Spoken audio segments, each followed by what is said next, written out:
years. In fact, since 2021, XL bullies are thought to have been responsible for half of all deaths caused by dog attacks, of course, in the UK. 10 people having been killed, 3 of them children.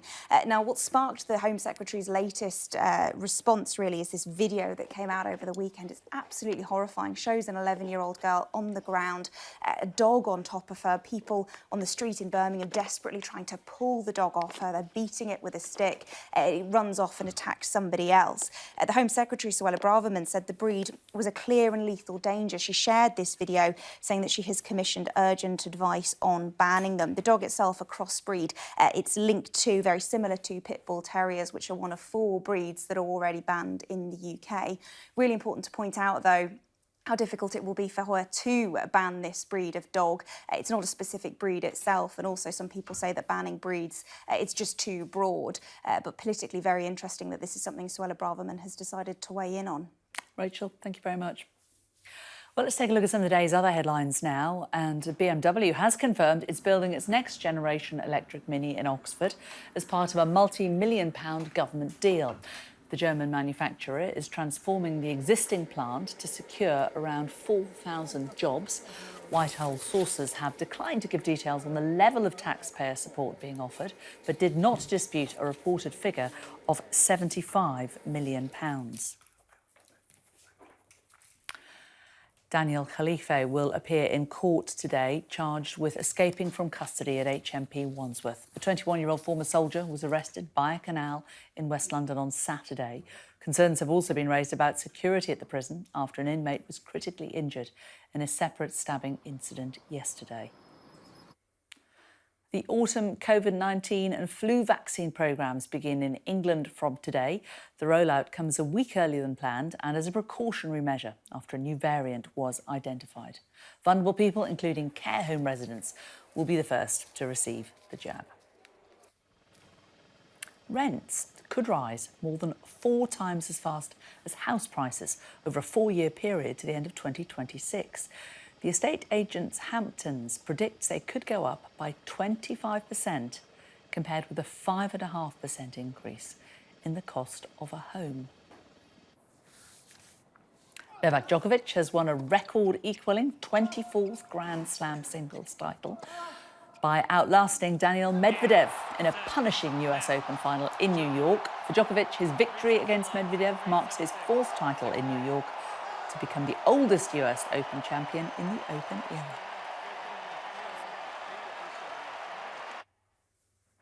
Well, lots happening in the world of politics today. Joining me now is the Shadow Home Secretary, Yvette Cooper. Morning to you. Good morning.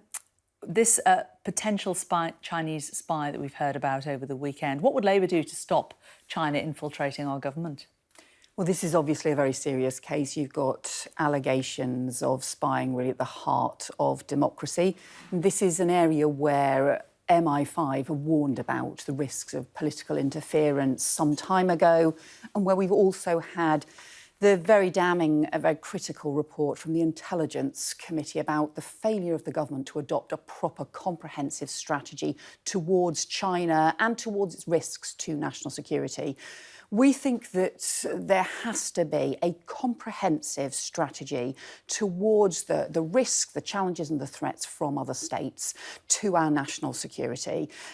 If we have a proper strategy around counter-terrorism and those sorts of terror threats to our national security, and that was drawn up after 9/11 and after the July 7 attacks, and obviously it's the anniversary of 9/11 today, and we remember that awful attack. After that, there was a comprehensive strategy drawn up on terrorism. There hasn't been that same kind of strategy drawn up around those state challenges.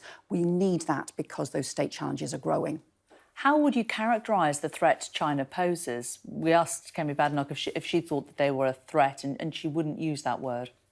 Would you? Well, clearly you've got the significant issues around political interference, and also MI5 and others have talked about the potential threats to our critical national infrastructure as well. But what we also obviously have is our relationship with China around cooperation on climate change is immensely important, and we also have a trading relationship. And some of the issues too are around political interference. There's some new kinds of attempting to find influence as well. So it needs to address really the whole of the relationship with China. And that's why David Lammy has talked about needing to have a proper comprehensive audit of our relationship with China in all of these different areas and a proper strategy so that we address those risks and so that we can also make sure that on things like climate change we have cooperation. At the moment, we've got this sort of polarised row going on within the Conservative Party, which means they're not actually taking the action that we need to protect our critical national infrastructure, to make sure that we're taking action on this political interference as well. But would you say they're a friend or a foe? Well, the relationship is clearly complex. I mean, there are serious issues around the human rights abuses in China. There are serious issues around their approach and their role across the world. And we also have this trading relationship as we've seen the rise of China. We have to deal with that. But in particular, we have to make sure we protect our own national security. That has to come first. And the government is not taking that seriously enough. This is happening at the same time that we've obviously had serious questions about the security failures around a prisoner who was being charged with national security offences. So we do think you need that much stronger, comprehensive approach to national security, and that is not happening at the moment. The government set up a task force some time ago called Defending Democracy Task Force, supposedly in response to the kinds of things that we've seen the allegations about, the kinds of things that MI5 has warned about, and yet it seems to have done nothing. That's not taking it seriously enough. But in terms of national security, prison escapes weren't any lower when Labour was in power. And in terms of China, Barry Gardiner, a former Labour minister, received hundreds of thousands of pounds from an alleged Chinese government agent and employed one of their children. So how can you say that things would be different under Labour? Well, first of all, to just sort of address some of those points, I think the last time that there was an escape from prison involving someone involved in either terrorism or allegations of terrorism or national security, I think it was back in 1994. So there do tend to be much more serious approaches taken to prisoners in those cases. That clearly did not happen in this case with Daniel Khalif, and we still need some serious answers about how on earth that could be allowed to happen. And that's why I raised the questions around national security. Of course, you're right that there are threats from infiltration, from attempts by whether it be China or other countries, and also risks of political interference. But that's why we believe you need this comprehensive strategy, the equivalent to our counter-terrorism strategy, which is very comprehensive, which has really stood the test of time, has had cross-party support, and that was what the Labour government set up and has been continued since under the Conservatives as well. We don't have that for national security from state challenges and threats. Labour has been calling for this for some time.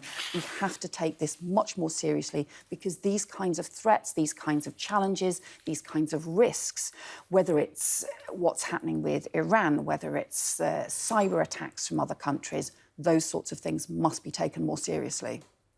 We're about to embark on the parliamentary season of conferences. The TUC is getting underway today. Sharon Graham, the General Secretary of Unite, said at the weekend the Labour Party needs to be bolder if it wants to be seen as serious about changing society, including things like renationalising energy. Do you agree with her? I think what we've seen from Keir Starmer is a very bold programme. Areas like, for example, clean power by 2030 and the establishment of GB Energy to run renewables across the UK so that we make sure that we can get the green jobs of the future, the green industry of the future and lead the way. What about renationalisation? Well, we've seen proposals around getting more nurses and doctors into our NHS, more neighbourhood policing on our streets, and a new deal for working people that Angela Rayner will be talking about at the TUC tomorrow. So I think those are a series of things that will actually change people's lives, change our country for the better after the frankly deeply damaging 13 years of the Tories, which really has left us feeling that everything is broken. So are you ruling out renationalising energy? Well, we've set out actually a plan for the new energy of the future. GB Energy will be publicly owned and have the kind of investment that we need to get clean power by 2030. That actually is the kind of focus that we should have. And we've also talked about the kinds of changes that you need on insulating homes, on how you tackle climate change and also cut our energy bills, which is perhaps the most important thing that most people will feel as well. So I think that has set out actually a bold challenge, a bold approach, which is about the challenges of the future, not the debates that we used to have decades ago.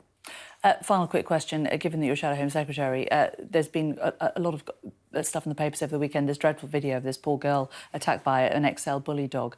Do you think that there's merit to banning these kind of dogs? Do you think it actually achieves a great deal? We have to have much stronger action. The video is just truly awful. We've also seen some just totally awful attacks by these dangerous dogs. It cannot continue. But I think it needs to be broader. We actually have to look at the whole legislation, review the legislation, because it's just not working. So yes, action against some of the most dangerous dogs of all, but it is already, in theory, illegal to have a dangerous dog. The legislation is not working strongly enough, so we need broader action as well. OK, Yvette Cooper, thank you very much.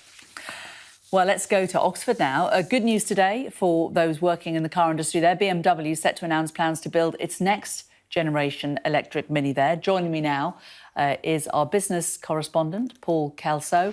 Paul, just tell us more about these plans. How much money's involved here?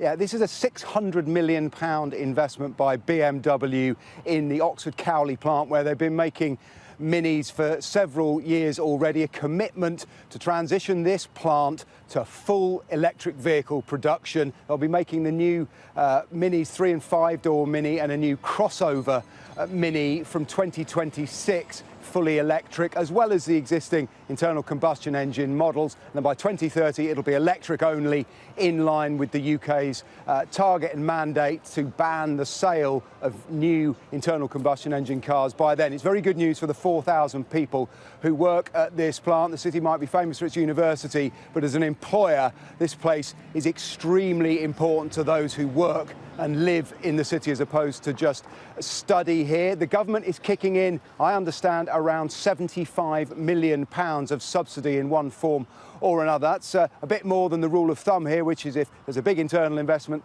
it's about 10% of subsidy that's required. It's good news and it follows a trend. The government is shoring up